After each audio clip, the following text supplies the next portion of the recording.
سمكة البوري بتاكل بشكل عام لحوم واعشاب عادي. المرة اللي فاتت اتكلمنا على سمكة البوري اصفر ودن وقلنا ان هي بتفضل اللحوم اكتر. اما سمكة البوري بتاعت النهارده مش بتفرق، اي حاجة ينفع تخش بقها وتتبلع هتاكلها، لدرجة ان هم عملوا دراسة لقوها بتكبر اكتر في المية الخضراء المعكرة، اسرع بكتير من نموها في المية الرايقة الصافية. ترى تعرف ايه عن سمكة البوري الجبايش؟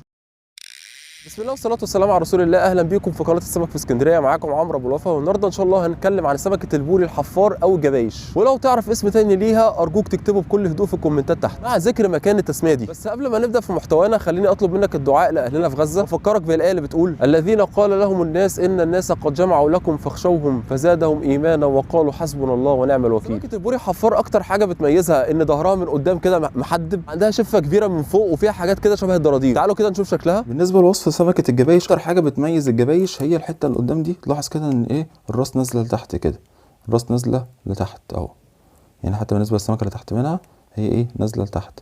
وعنده شفه كبيره جدا فوق وفيها اسنان صغيره اهي، اهي شفه كبيره جدا فوق وفيها زي اسنان صغيره خالص. هحاول احط صوره برضو للتوضيح لو هي مش باينه. يبقى دي اكتر حاجه بتميز الجبايش، شفه كبيره واسنان صغيره وراس ايه، راس نازله لتحت كده. وانت قارنتها بين بوري الطوبار او الدباره هتلاقي بص الراس كده، يعني بص كده الراس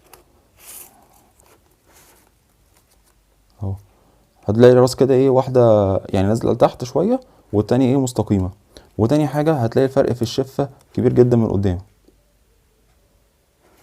بص الجبايش تحس ان هي عامله بوتكس، من نفخه شفتها اللي من فوق، لكن الدباره شفتها صغيره جدا. طبعا الجدير بالذكر ان الجبايش مفيش منه ايه مزارع، لكن الدباره طبعا في منه مزارع. سمكه البوري الجبايش موجوده شرق المحيط الاطلنطي، من اول فوق عند الدول الاسكندنافيه لحد الراس الاخضر والسنغال تحت. رغم انها منتشره جدا في البحر المتوسط لكنها قليله جدا في البحر الاسود. دوره حياتها مش بتختلف كتير عن سمكه البوري العاديه، باستثناء ان هي تفضل الربيع اكتر في التزاوج عن الشتاء. توصل للبلوغ عند طول 30 سم تقريبا، واقصى طول مسجل ليها هو 75 سم، وكان وزنها 4.5 كيلو. اقصى عمر مسجل ليها هو 25 سنه. البوري الحفار بيسموه في فرنسا بوري الكسلان، لانه رايق طول النهار يتمشى ويقعد يدور على اكل وما يحبش يشغل دماغه باي سمكه ثانيه. عشان كده اغلب الوقت بيلاقوه في المراسي عندهم، يقول لك اهو يمكن ربنا يكرم وحد يرمي حاجه في الميه واكلها. غير ان هو اصلا مش بيحب الاعماق اللي هي فوق ال 10 متر. بالنسبه للاكل تعتبر سمكه البوري الجبايش مش احسن حاجه في الاكل، لان نظامه الغذائي بيأثر على جوده لحمته، طبعا لانه رمرامه على طول راعي. انت فين وفين لما تلاقي واحده تغذيتها كويسه ولحمها كويس. وطبعا ما فيش منه مزارع لانه بياكل بكميات كبيره مع جوده لحم مش مضمونه. مثلا في دراسه معموله عباره عن مقارنه الجبايش الحره بجبايش المزارع، لقوا ان الجبايش الحره فيها بروتين كتير ودهون اقل، اما جبايش المزارع فكان البروتين فيها ضعيف جدا والدهون كتيره جدا جدا جدا. ورغم ان الدهون علامه على جوده السمكه، زي الوقار مثلا هو سمكه عاليه عشان شحمه قدامه، لكن نوعيه الدهون اللي لقوها في سمكه الجبايش ما كانتش احسن حاجه بالنسبه للجسم. بالنسبه للاكل يعتبر زي ما احنا اي حاجه في البوري تمشي مشويه. بالنسبه للصيد قريت مقال لمجموعه صيادين كانوا بيقولوا ان انت لو بتصطاد في مكان فيه رمله خشنه ورمله ناعمه، فانت هتلاقي الجبايش 100% بلا شك عند الرمله الناعمه. ليه؟ لانه بيقعد يلحس فيها ويفلترها وينزلها من خياشيمه، طبعا الحاجات اللي بيلاقيها جواها بيبلعها جوه. رب المحتوى يكون عجبكم، ما تنسوش تشتركوا في القناه وصلوا على النبي صلى الله عليه وسلم.